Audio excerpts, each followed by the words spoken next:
this show going. Your next comic, absolutely hilarious, also a club favorite. Keep it going, nice loud for Abby Washuda, everybody!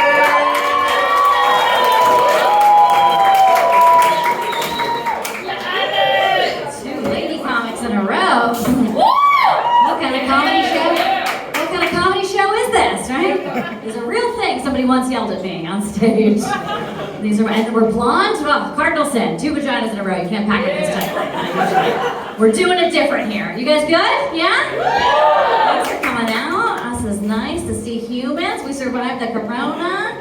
Did everybody have a good childhood or whatever? I don't know what to fucking ask people anymore. I used to say, did everybody have a good week? That doesn't feel topical now. I don't know what to ask. I had a pretty good week. I got test results back and I do not have coronavirus. You may all have a sip of my water after the show. The doctor who gave me the results was being such a bitch about it though. It was weird. She just kept being like, you have herpes. Stop coming to this clinic. We've talked about this, Abby. No, I got the vaccine. I'm sure most of us got the vaccine. We're all out licking doorknobs in Manhattan together. I felt about getting the vaccine the same way I felt when I lost my virginity. You know, like, can everyone tell? I look different to you guys. I feel different. I did also lose my virginity that same day, so it's like connected in my mind. What else? You guys are nice. People feel nervous a lot of the time when I get on stage. I get that. My face does not inspire confidence in comedy club audiences. Right? I just don't look like a lady who's gonna tell you a joke, right? Like I look more likely to be asking for the manager. Right? Or more likely to leave you in a sorority pledge. Checks out. I have sorority resting face. It's a real affliction. No matter what I do, I just look like a lady who graduated in 2004. Who still comes to all the meetings. So I'm just really excited to see what Tri-Belt is going to do for charity this year. I really hope we send exfoliating masks to Cuba again. So dry there, you guys. I would never join a sorority ever. It's not just because they wouldn't let me. I was already very busy with math club, so whatever. The best I could do for sorority was the Girl Scouts. That's the closest I could come to a sorority. And because I was thinking about it, the Girl Scouts is totally a sorority for little kids, right? It's just all the same shit. We're just training them up to be future sorority sisters, right? You gotta pay all this money to have friends, same. Sell all those baked goods to fundraise, same. Give all those hand jobs. How did everybody else earn their badges, okay? I wasn't gonna learn to sew, that's what I'm saying. I'm good with my hands, but I'm not that good with them. Was anyone a Girl Scout? Was anyone a Girl Scout? Nice. Do you remember the creepy pledge? Yeah, on my honor. Right? Dude, so creepy. You hold 3 weird Hunger Games fingers in the air, right? That's weird, okay? And you say, on my honor, I will try to serve God and my country. God and my country. I'm 7. God and my, what have I signed up for? I have homework. What is this gonna involve, right? But that's crazy, right? You guys, a lot of you were not in the Girl Scouts. Maybe you don't know what it's about. Maybe you think those badges were just sewing and home ec and shit, but I fucking had to kill a guy. For my nation. Yeah. What else? I'm going through a divorce and getting out of a long marriage. Appreciate it. Thank you. Thank you. I don't even do jokes about it. I only say it on stage for the free moral support. So. Thank you for clapping. Therapy's very expensive. I was married for 10 years, and so dating is always a thing. Because I look a little younger than I am, and you can't tell dudes at bars. They're 10 years. Would you get married when you're 11? I'm no, 12. Actually, it was a dark time. I don't like to talk about it. Whenever you tell people you're divorced, everyone wants to know why. They want to know what happened. They want to know the story. And those people are not married. I find, generally, as a rule. Has anyone married here? Right now, yeah, you guys know why I got divorced, don't you? Married people, when you tell married people that you are divorced, there's this look of understanding in their eye. The same way there is when like two veterans of the same foreign war meet for the first time. You know what I mean? Their eyes just sort of glaze over. You were in the shit too. They get real quiet. Steve, U.S. Marine Corps, 35 years. Fallujah, 2003, some of the worst fighting I've ever seen. Janet, married to Steve, 32 years. Thanksgiving, 1993, some of the worst fighting I've ever seen.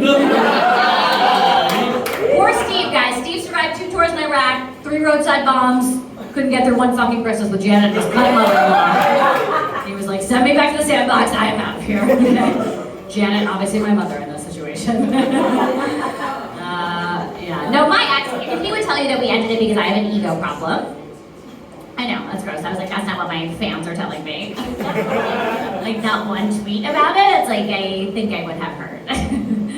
No, honestly, after all that time together, we just like disagreed about big, important stuff, right? Like, it turned out that he wanted 5 or maybe even 6 children. No. So many. And I wanted like 1 orgasm. And I was like, how do you know what I mean? Like, how do you come to an agreement about it? I don't know. But we couldn't go on like that. We couldn't. Because like for me, I found it so much harder to fake having a family. Like, what face do you make for that? Like, I don't know. I have children. What's it look like? I don't know. Like, the other face I had it down. You know, this one I wasn't sure. I'm glad I just have women in the room for orgasm jokes to land. That's like pretty much how it always goes. Like all the women mostly giggle, and then all the guys in the room are just like, this broad doesn't do jokes or what? I'm never coming back to the show. No way. Or like very often there'll be like a couple in the front row, and you can hear the guy lean over and be like, yo.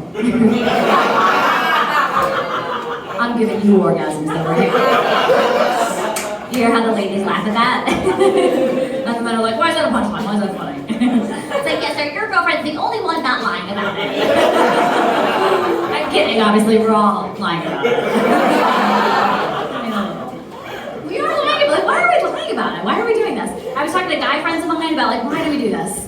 And so I compared it to dogs, because I'm like a crazy dog person. Any crazy dog people? Yeah. Everyone's got the one friend that's like too into dogs. I'm that friend, right? That friend that you like lose on the way to the bar. You're like, where the fuck are you going? We're going to Brooklyn. It's like, not anymore, we're not, okay? There's a Corey with my name on it, and now we're going uptown. I'm gonna cut the shit out of that guy. Or I do a weird thing where I like stand outside the dog park like some kind of pet pedophile.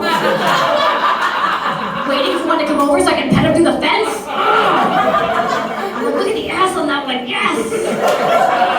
Go. Hey buddy, I have biscuits in my van. Did you know you're not allowed to be at a dog park in New York City without your own dog? Yeah, that's real. I've been asked to leave a number of them. Like, man, you're making everyone uncomfortable. This is weird. I'm just like there eating my lunch. Alright, it's great. So I have this rescue dog at home, Cody. He's this like pit bull, super sweet, new to being in a house, right? We're trying to teach him tricks. His heart's in the right place, but he's not smart, right? And so you say, Cody, lie down. And he just wiggles. And you say, Cody, lie down. And he just wiggles. And then eventually, because they're trying so hard, you just give them the treat anyway. And you say, good boy, you did it. But I feel like it's like that with the orgasms.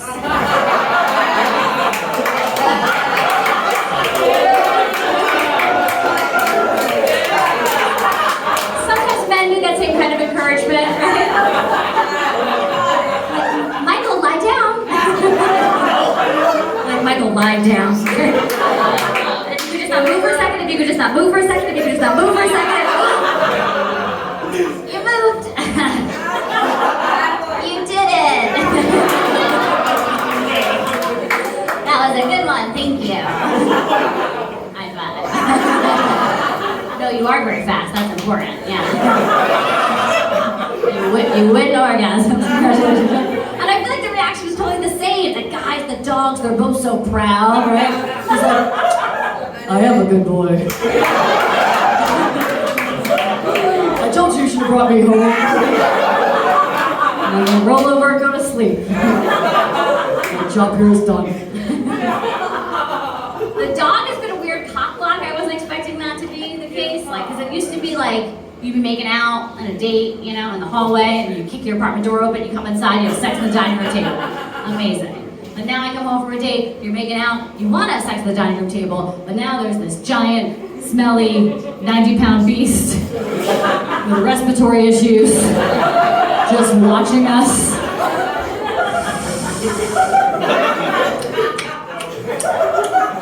After a few minutes, he wants to participate. Are we getting pets? Should I go over there? Should I go over there? Should I go over there? Don't go over there. Should I go over there? Should I go over there? Don't go over there. Seems like you're getting pets. Don't go over there.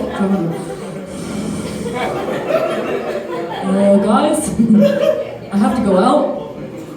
I can hold it, but I will fart through this whole thing. The choice is yours, right? Don't look directly at him.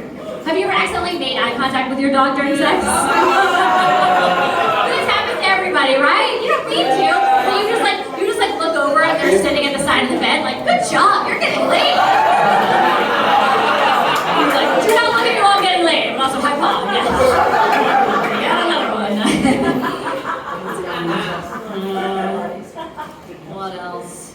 I've lived a lot of places in my life. My ex was in the military, and I lived all over the world. That was nice. The main takeaway from that, I realized, is that we Americans, we're not smart. That was my main. That's what I learned. We're not well educated. We're just not. Everyone else has a better education system than we do. Here's an example. Most of us, probably American, went to school in the US. You are probably then as surprised as I am to find out that in your adult lives, it turns out that knowing the names of all the dinosaurs is not nearly as important as they made it seem like it was gonna be. Right? They were drilling that into us for a little while, right? That seemed like it was really gonna be relevant for a couple years. They were like, Stegosaurus, Brontosaurus, be ready. They're gonna ask you. They're gonna ask you, and they never ask you, right? They never ask you. Instead, they're just like, oh, do you know how to fill out this W-4 form? And you're like, no. They did not cover that, right? I do know that the state bird of New Jersey is the eastern goldfinch. Does that help? I'm like, ma'am, do you want to claim 0 or 1 on this tax form? Is 1 a brontosaurus? I don't know. I don't know. Like even like in Germany, I lived there for a long time, everybody's like, at least bilingual. Okay, you have to be bilingual to work at the McDonald's in Germany. Have you been to a McDonald's in America? You don't even have to be lingual, right? Just pictures on the register, that's it, that's what we're doing there. And everyone's like real low-key about how bilingual or trilingual they are. They'll say like, Entschuldigung, sprechen Sie English? And it's like, yes, a little bit. And 2 minutes into that conversation, they'll say, yes, there's not been an adverb there that you used just then. Maybe an adverb. And you're like, okay, I don't fucking know what an adverb is. Because I went to school in America. Yawn, just back off. Even the graffiti was smarter than our graffiti. Like, I'm from Jersey, the graffiti's very simple, right? It just says like, fuck your mom. Right? Or it's like some rich prep school kid's tag word, right? Risk. Animal or something, right? But there it's always political, thoughtful. Sometimes it would be basic. When I was there was a lot of like, fuck George Bush, okay. But sometimes it would be something very intense. They might say like, down with IMF policies that provoke financial enslavement. The overpasses are very long in Germany, right? But that's crazy to me, and I love the idea of the sort of person who's like dumb enough to like climb a train trestle above the Autobahn in the middle of the night and graffiti it up, but smart enough to have an opinion about the installation of an anti-missile defense system in Poland. You know what I mean? Like that's just to pay for Europe to support foreign policy, and we don't have to take it, right? Meanwhile, in America, we're just like dinosaur. Oh, you guys are nice. My mom is coming to my shows tomorrow. Can't do any of this material. She has like so many rules when she comes to the shows. I can't curse, and I can't talk about sex. And we actually had to whisper the word sex in my house growing up because we were raised Catholic. And if you whisper it, Jesus can't hear you. Can I see the light bulb here for everybody to see? My name is Edward Sharon. Give everyone the lights for it. One more time for Abby, everybody. Abby, what part of Jersey?